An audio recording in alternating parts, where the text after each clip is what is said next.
డబ్బులు ఇస్తానంటే పవన్ కళ్యాణ్ వద్దంటున్నాడు. మనం ఆర్ఎస్ఎస్ రావాలి అంటే 3వ పాయింట్ లేదా 4వ పాయింట్ ఆర్ఎస్ఎస్ అజెండాయే ప్రకటించాడు. ఫిబ్రవరి 10ని నేను మీడియాలో అందరికీ షేర్ చేసేస్తాను. ఇప్పుడు 100,000 మంది ఉన్నారు మా మీడియా గ్రూప్ లో ఇండియాలో. ఒక ఢిల్లీలోనే 500 మంది, ఆంధ్రప్రదేశ్లో 386, ఇక్కడ హైదరాబాద్ లో 100 విశాఖపట్నం, విజయవాడలో 2 లెటర్లు. మీరు షాక్ అయ్యే నేను ఈ రోజే రిలీజ్ చేస్తున్నాను. ఒకటి ఫిబ్రవరి 10ని పవన్ కళ్యాణ్ ఓఎస్డి ఆనంద్ అఫీషియల్ గా లెటర్ రాసి క్రైస్తవ చర్చిలు ఎన్నున్నాయి, లీగల్ ఎన్ని, ఇల్లీగల్ ఎన్ని, ఒరే పవన్ కళ్యాణ్ నీకు ఆర్టికల్ 25 ఎప్పుడైనా చదివావా? 2 లక్షల బుక్కులు చదివేదంటావు. ఆర్టికల్ 25 ఎప్పుడైనా చదివావా? ఫ్రీడమ్ ఆఫ్ రిలీజియన్ అన్న మాట ఎప్పుడైనా విన్నావా? కాన్స్టిట్యూషన్ నువ్వు రాయలేదు, నీ బాబు రాయలేదు, నీ తాత రాయలేదు. అంబేద్కర్ 1 lakh ఎక్స్పర్ట్స్ తో కాన్స్టిట్యూషన్ రాయబడింది. లక్ష మందేనా ఇన్వాల్వ్ అయ్యి, దేశ నాయకులందరూ ఇన్వాల్వ్ అయ్యి సంవత్సరాలతో పట్టి ఒక్క అంబేద్కర్ గారే రాయలేదు. ఆయన దానికి నాయకుడు. అన్ని కరెక్ట్ చేసి ఎంత అద్భుతంగా మనకి రాశారు. ఆ కాన్స్టిట్యూషన్ లో ఆర్టికల్ 14 ఎప్పుడైనా చదివావా? ఈక్వాలిటీ. నువ్వు క్రిస్టియన్స్ కి నోటీస్ ఇచ్చినప్పుడు ముస్లింలు ఎన్ని చర్చిలు మాస్కులు ఉన్నాయని ఎందుకు ఇవ్వలా? హిందూస్ చర్చిలు ఎన్ని ఉన్నాయని ఎందుకు ఇవ్వలా?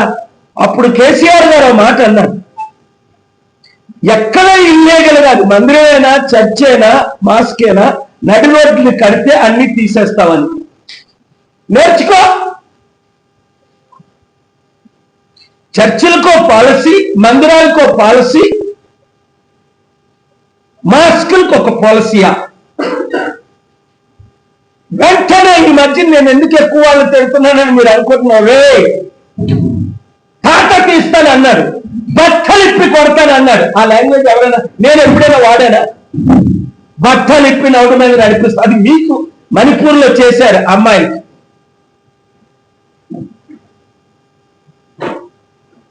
ఐదు క్లియర్ గా ఆయన మాటలు 20 సంవత్సరాల నుంచి వినండి.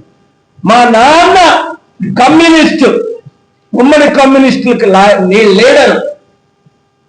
దీపం పెడితే మా అమ్మ దీపాన్ని బీడీకి సిగరెట్కు వాడేవాడు అని అన్నాయన నిన్నంటాడు. 20 సంవత్సరాలు మాడతాడు. మా నాన్న సనాతని ధర్మం నాకు నేర్పాడు, సనాతన ధర్మం అని. మరి నువ్వు మాట్లాడేది తేట ఉన్నారా బాబు? యూట్యూబ్ లో వైరల్ అవుతున్నావు. అసలు కూర్చోం 3 రోజులు ఎక్కడికైనా ఆ హిమాలయాలకు వెళ్ళి, మనం మోదీ అన్నట్టు హిమాలయాలకు పనికొస్తే నీ డ్రెస్ నువ్వు అక్కడ వెళ్ళి వీడియోలన్నీ వాచ్ చేసుకో. కిందకి రా. మోసే 40 రోజులు ఉన్నారు కొండ మీద, నువ్వు 4 రోజులే ఉండు. నీ వీడియోలు నువ్వు మాట్లాడి కొన్ని 100 వైరల్ అయిపోతున్నాయి. అవి చూసుకో, చెంపలేసుకో, దేశం వదిలేయి. తప్పైందని క్షమాపణ చెప్పు. హిందువుల మధ్య క్రైస్తవుల మధ్య గొడవ పెట్టొద్దు, హిందువుల మధ్య ముస్లింల మధ్య గొడవ పెట్టొద్దు. ఇంకొక మాట అన్నాడు 6, నాకు గ్రామానికి 100 మంది కావాలి, నేను చచ్చిపోతా, ఎలాంటి వాళ్ళు కావాలని అన్నాడు. వాళ్ళకి సార్ క్లియర్ గా ఇవ్వండి. ధైర్యం లేదు, దమ్ము లేదు. ఎందుకంటే అదే లెటర్ ఫిబ్రవరి 10 ఇచ్చింది. 4 రోజుల క్రిందటే, 4 రోజులు కాకముందే నా పంచెలు పడగానే ఆ లెటర్ విత్డ్రా చేసుకున్నాడు. మళ్ళీ అదే ఆనంద్ 26 జిల్లాలకి కలెక్టర్లకి లెటర్ రాసి, ముందేమో చర్చిలన్నీ మూసేద్దాం, క్రిస్టియానిటీని లేకుండా చేసేద్దాం,